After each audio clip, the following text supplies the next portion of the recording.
Bismillahirrahmanirrahim. Assalamu alaikum, my dear students. How are you? I hope you're enjoying the best of health. I welcome you in my class, that is English for grade 3. We are learning Unit 2, Unit 3. Its title is I Was Running Late. My dear fellow teachers, this lesson plan, PowerPoint presentation, worksheet links are given. You may click it, download it, follow it as it is, or modify it for your convenience. I'm going to deliver my lecture according to this lesson plan. Yes, my dear students, under the title of Formal and Lexical Skill, we are going to learn about simple present tense. Before this, in English for grade 2, I have taught you about action words. I hope you remember. If not, you may watch this video lecture again, and we are going to learn further to recognize that action takes place in time. And what times are present, past, or future. Tense indicates time of action. Identify and use simple present tense for habitual actions and for timeless and universal statements. These are our today's SLOs.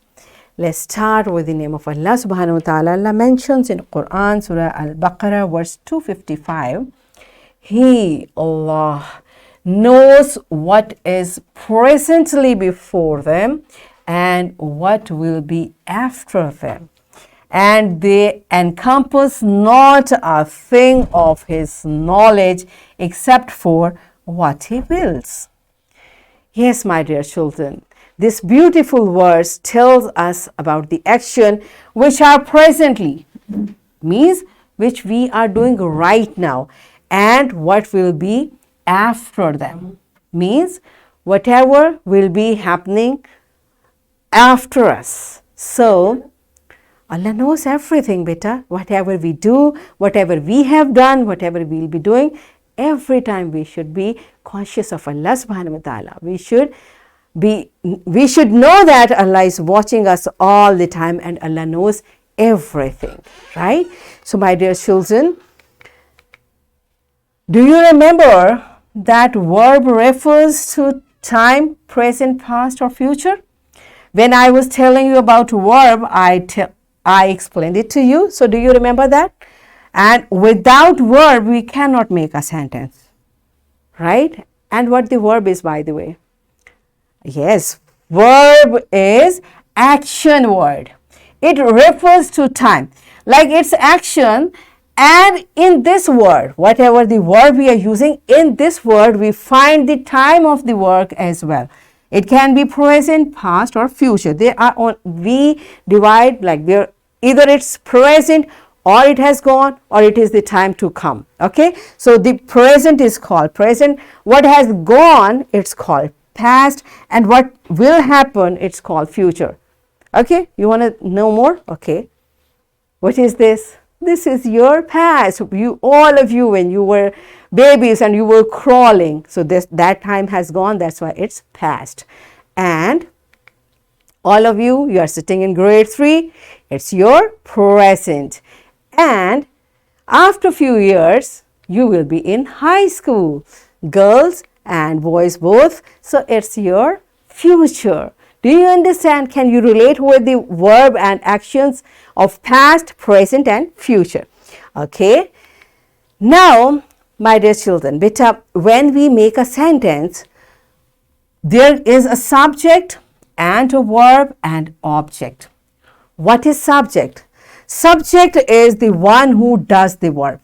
And verb, we know, it's action word which refers to time. So whatever time, a person, a subject, the one who does the verb is subject. Okay, and the action itself is verb, and the one bears the verb, on which the verb is done, is object. So this is called our sentence structure: subject, verb, and object. For example, I eat an apple. So who is doing the verb? I. So I is subject here. And what am I doing? I eat. What do I eat? Apple. So it's subject, it's verb, and it's object. I just told you without verb we cannot make a sentence. You want to make it sure? Okay. If I omit this word, if I place my hand, now read I, an apple. Does it make any sense? No. That's why we say verb is important. Verb is a must to make a sentence. Okay. Verb is a must to make a sentence. So the one who does the verb is subject. Work itself is action or work, or doing word itself is verb, and on which the verb is done, it's object, right? I eat an apple. So I do the work of eating, and what am I eating? Apple. So I is subject, eat is verb, apple is object. You got it? Okay, I'm giving you another example. We clean our room daily. Now, who is cleaning room? We. We is subject. And what do? We clean. Clean is verb.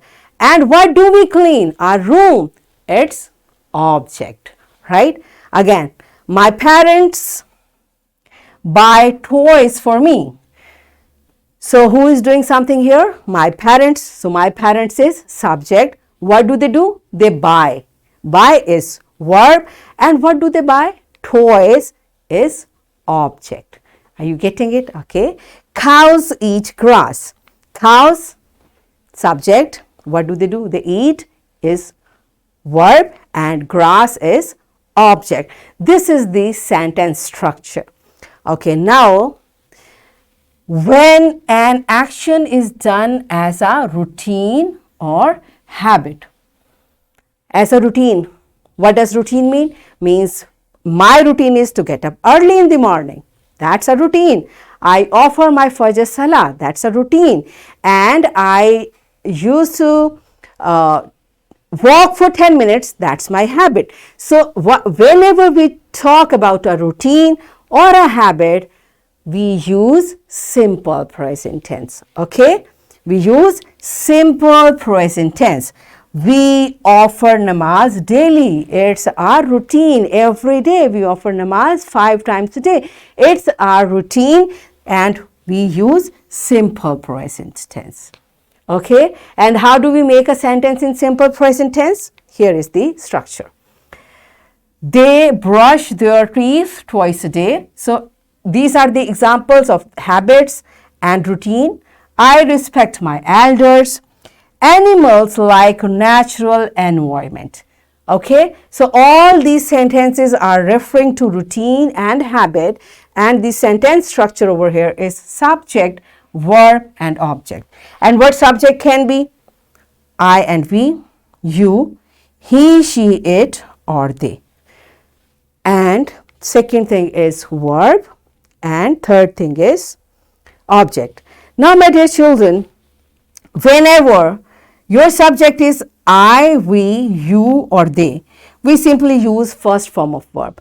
But whenever there is he, she, or it, with first form of verb, we add s or es.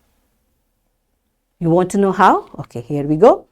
These are all the subjects, and speak is verb, English is object. I'm going to make sentence by connecting all these. I speak English. We speak English. So whenever it's I or we use first form of verb and then object. This is the sentence structure for simple present tense. You speak English. You speak English. So it's the sentence. Now it's he. Whenever he, she, or it comes, we write he speaks English. With first form of verb, we add s or es if our subject is he, she, or it. He speaks English, she speaks English, or it speaks English. Do you understand? So this is the only difference. For rest of all the cases, we simply use fourth form of verb, but with he, she, or it with third person singular. He, she, it, or singular name, we add s or es to first form of verb to complete a sentence according to sentence structure of simple present tense. Are you getting it? And when it's they speak English. Okay, I'm explaining it further. Don't worry, beta. I'm explaining it. I'm still explaining it to you. Now again, our verb is write. Object is a story. Now we'll make sentence by taking different subject. I write a story. We write a story. You write a story. Now it comes he. So what we'll do? He writes a story. You understand? I have added S over here. She writes a story. It writes a story. And they write a story. Only with third person singular, we add S or ES with the first form of verb, and for rest of the cases, we use first form of verb in simple present tense. Right? Are you clear? Yes, good, you're smart. So the second thing is if there is a timeless action or universal action. What does timeless mean? Which is happening for a long time. For example, the farmer plows in the fields. It's timeless. Since the time the farmers are there, they plows in the fields. And the sun sets in the west. It's a universal action. The sun sets in the west. That's why we have used first form of verb, and because this is third person singular, that's why I have added S. The farmer plows and sun sets. Right? So this is the meaning of timeless and universal. So what we have learned so far? For our routines, for our habitual actions, for timeless and universal actions, we use simple present tense. And what is the structure? With third person singular in simple present tense, we add S or ES with the first form of verb. In rest of the cases, we simply use first form of verb with all subjects. Are you clear? Okay. So here is an activity. I'm going to check what have you learned so far. What you will do, students, try to make simple present sentences that everyone in their group agrees with. Teacher will make groups and they will make sentences. For example, children like to play, or Sunday comes after Saturday. Okay, so you will make in groups, you will make sentence, and one thing more, every child will say one sentence and rest of the group will agree with the child. Pause the video, enjoy this beautiful activity. Yes, my dear children, are you done with it? Good job. It's time to practice from your book. Here it is, the examples are there. Abbas goes to school. I read a book, and now you know I is subject, read is first form of verb, and a book is object. And Abbas, because it's third person singular, that's why instead of go, we have used goes to school. The sun rises in the east, and you like mangoes. Now you know the structure, why we have not used S over here and why we have used S over here. Do you understand? Okay. So it's time to practice in writing. All of you, verbs are given here. You have to complete this paragraph by using correct verbs. Okay. So pause the video and complete this exercise in your book. Yes, my dear children, are you done with it? Good job. So it's time for your homework. In your notebook, write 5 sentences about your daily routine by using simple present tense. Okay, so you have to write just 5 sentences about your routine. And here is a worksheet. My dear fellow teachers, this worksheet, lesson plan, PowerPoint presentation, links are given. You may click it, download it, and kindly provide a printed worksheet to students for practice. And students, you have to be careful. Verbs are given in parentheses and you have to complete this sentence for simple present tense using correct verb. Okay. And what we have learned today, we learned the sentence structure as subject, verb and object. And we learned that verb is action word and it refers to time, present, past or future. And we learned that simple present tense shows an action is done in a routine or habit, or timeless and universal actions. And we also learned that in simple present tense, we add s or es with verb when subject is third person singular, means he, she, it, or name. And we practiced simple present tense in sentence formation. In this way, we achieved our SLOs to recognize that action takes place in time, present, past, or future. Tense indicates time of action, and identify and use simple present tense for habitual actions and for timeless and universal statements. Are we done with it? Yes. So, beta, that's it for today.